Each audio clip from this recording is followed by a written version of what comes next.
CDBG meeting to order. For those that are unfamiliar, we're talking about the various plans that we can submit for the Community Development Block Grant for 2022. Ms. Catania has put together a list, which everybody has, of potential properties. We need to choose Plan A and Plan B, or Project 1 and Project 2. My thought has always been to continue with the Edgemont Avenue revitalization plan. Anything that we can do to improve our business district, to make it more appealing as folks are coming in and out of town, that they would want to stop at some of our local businesses. And it would also include a master plan for this corridor. The second plan would be the housing plan for the borough. We've discussed that last month. This plan has not been selected numerous times by HUD. It is not one of their favorites to support financially. The third plan would be the economic development plan, revitalizing the business district, which is a study to bring businesses to the area. We have very few openings in our business line, so I'm not quite sure how that would fit. So I'm open for thoughts on CDBG.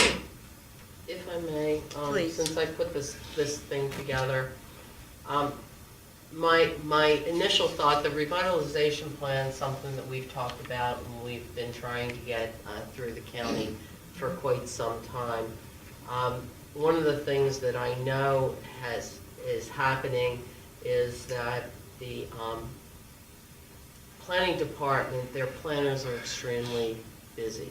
So if we're going to do this, then I would put as part of the application that we would go out to a consultant, for the consultant to do it versus waiting for the county. Because if you remember, it's the planning department, it's Office of Housing and Community Development that's actually making recommendations to county council. That's the first thing. The second part of this is the reason we submitted, the first time we submitted it was in 2021. That housing plan was not accepted. The county has done a 2035, as part of their Delco 2035, has done a housing section of that comprehensive plan. I actually sat on that task force for that housing 2035. I think there is some improvements, some study that could be done so that we understand what the demographics are looking for here to keep your housing stock up, to make sure that you have quality, affordable housing as well as other housing through the community. That I know is not favorable, or isn't one of the favorable ones. But in looking at all of this, the master plan, the revitalization plan to do streetscape, etc., along the corridor is a good one. But if we can't get quality businesses here, and I'm not saying that the businesses here, for the most part, are quality, but I'm not so sure that they are the best use for what you're looking for as a community. So this would be a study that would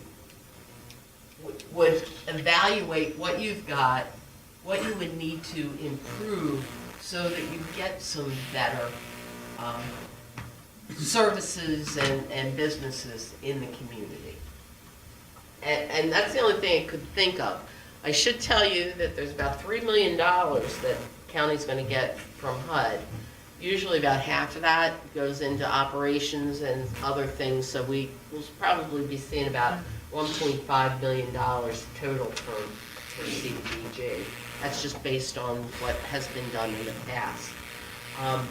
They very rarely do a lot of planning for the very reason that they'll take maybe 2 or 3 because of the time constraints that they have on their own staff.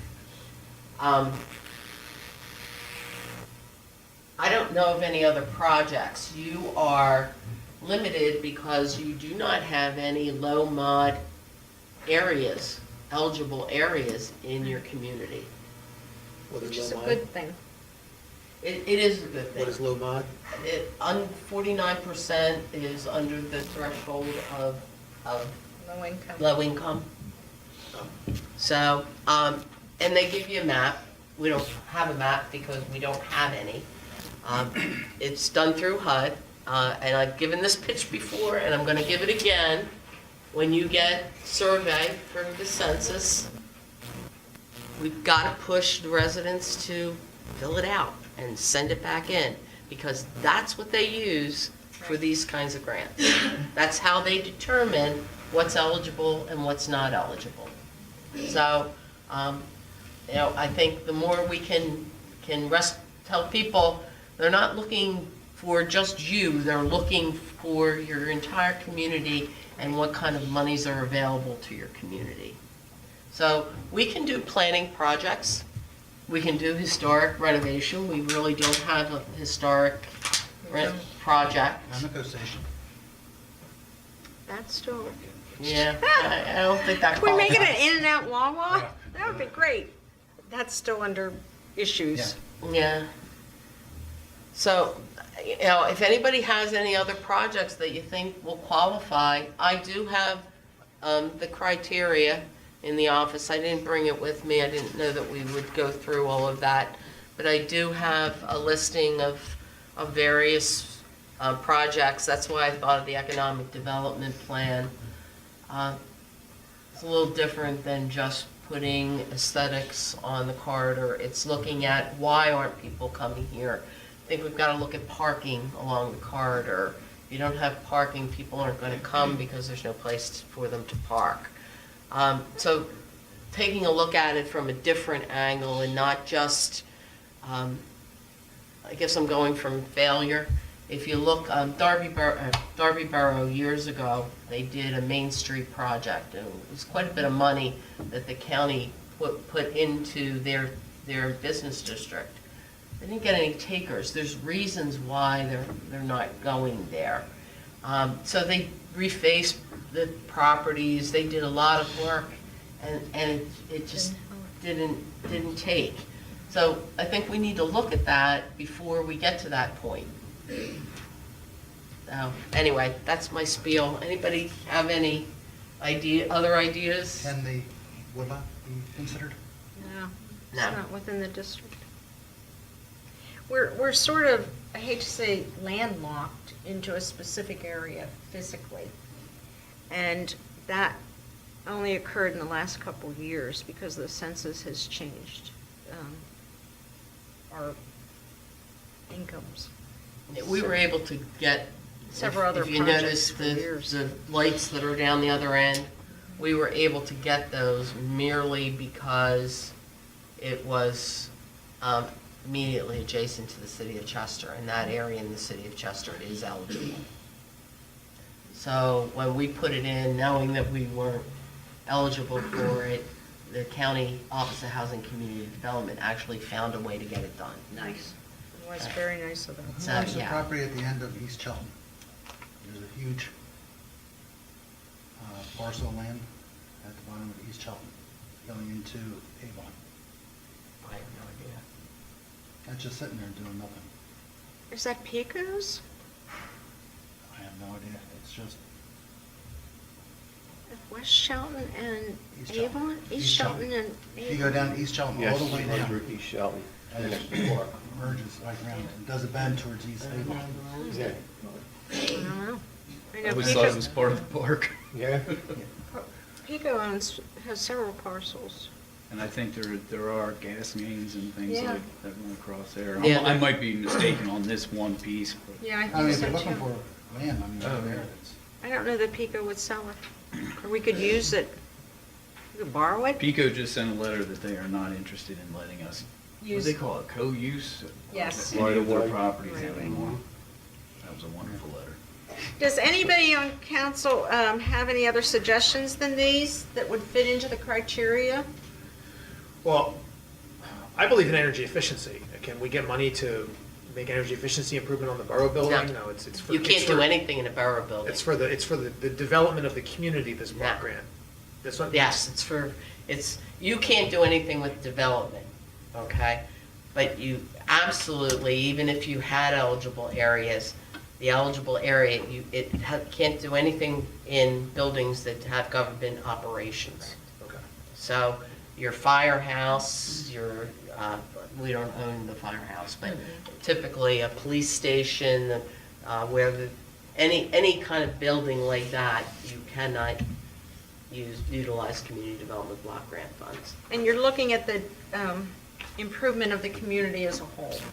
So I So thought, the other thing that I thought of, and I don't know whether, I have to call it the OHCD, is ADA accessibility. And I don't, for some reason, I have it in the back of my head, and going through the criteria, I couldn't find it. You don't have any eligible areas, but I think that you may be able to do ADA accessibility. So you'd be able to do some ADA ramps throughout the community to make sure that people are able to get from, across streets, etc.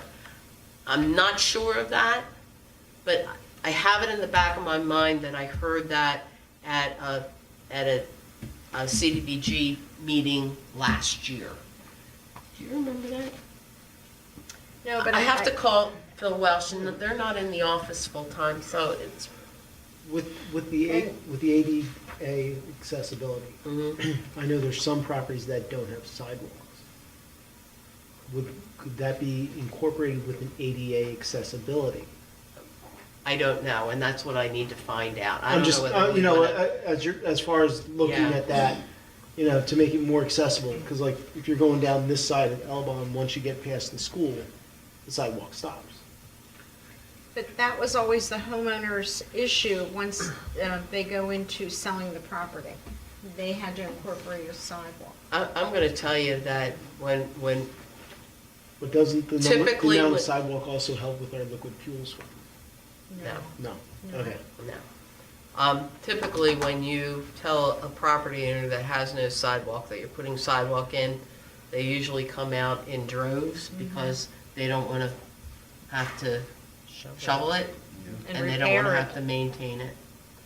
Well, we So- talked many years ago, and Vice President Bull, this is one of his favorite topics, is putting some kind of Walkway. bridge, thank you. Oh, I love my bridge. I know you do, and that's what I thought about last year, is, we talked many years ago about putting a bridge over Edgemont Yeah, Avenue. that's not going to happen without us taking 2 blocks out and I tried. buying all those properties. I looked I at that. tried. We can go across the I back. try, It's every perfect. time it comes up. It's a 1% grade. We I can do try it. for you, I truly do. So I will say that I don't see too much difference between 1 and 3. I think they're very similar plans. In general, I think getting funding to have plans for our community, long-term plans, is a good request of dollars. We just received planning money for the park, and to have, or for green space, I can forget exactly what it was, but to have money for a plan to figure out how we can make the community better and then implement it over, 2 to 10 year time horizon, I think is a good request for money. It may not be the most exciting plans, but either 1 or 3 would be fine for me. Vice President Bull? I was extremely interested in number 3, basically because the economy evolves every single day. And a couple takeaways I would say is the biggest transportation company owns no cars. The biggest property owner or management company, Airbnb, owns no properties.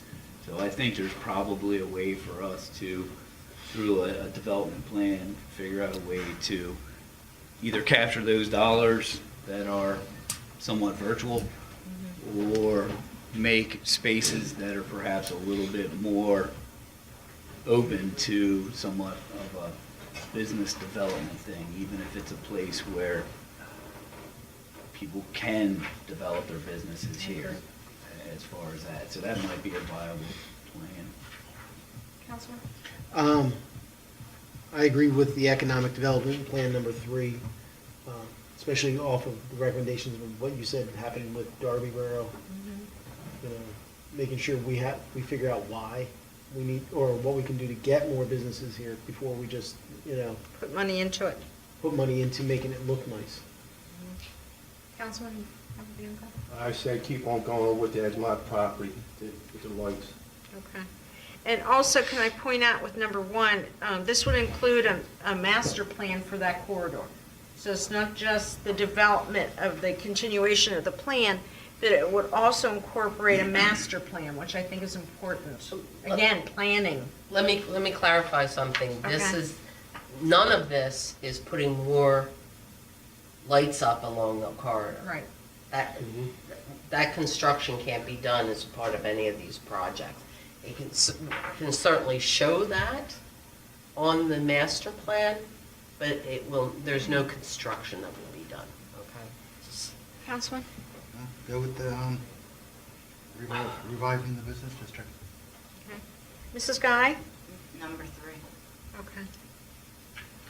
Ladies and gentlemen in the audience, you've heard us speak of various plans concerning the upcoming CDBG grant funding for 2022. Does anybody have any questions, concerns, or projects that you'd like to add to this? Hearing none, we'll move on. It looks like council has recommended number 1 and number 3. Both are master plan incorporating ideas and studying our business districts. And I would ask that if everyone's okay with number 1 and 3, that we will incorporate that into the resolution that we will have tonight, move forward and ask our engineer to apply for our CDBG funding for 2022. We have a deadline of January 7th. Which of the two is priority? We will use priority, sounds like everybody wants priority 3, and then priority number 2 would be number 1, which is sort of, both of them seem very similar, because we need a master plan for the Edgemont Avenue for the future. This came up last week, but I'd like it to be talked about again. Can you explain the last sentence? No improvement projects are eligible this time with the current census results. I'm sorry? The last sentence of the first paragraph. Okay. No improvement projects are eligible at this time with the current census results. Again, we talked We about talked about that. this last month. But We could you talked talk about it last month, and we also just spoke about it. The census, our economic salaries have gone up, so that we are not eligible, only in certain areas would be close to the city of Chester, where people's finances are a little lower than the average of the members of all of our community. It knocks us out of the ballpark for funding. The demographics of the borough of Parkside are taken from this census that is done every 10 years. So when they map the income, they don't find any areas that are considered low mod and eligible for community development block grant money funding. So that's why I have what I have. You can do a planning project. We might want to consider starting to list properties that we're seeing that are on the verge or could have the potential of becoming blighted and slum properties. So we have that list. If we have that list, then we can look at other opportunities through community development block grant. So that's really the crux of why I put what I put.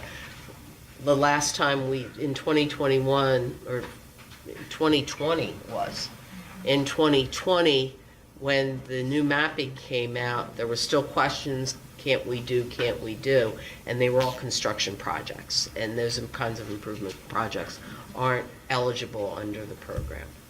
And we're hopeful, even though planning projects are not historically picked, that, we can apply, and if they say no, they say no. But you can't get anything if you don't apply. So, Ladies and gentlemen, if you have no other questions for council, on council, concerning CDBG, we will then close this hearing and move on. Take a few seconds to shuffle your papers again, and we'll move on for our council meeting. Thank you.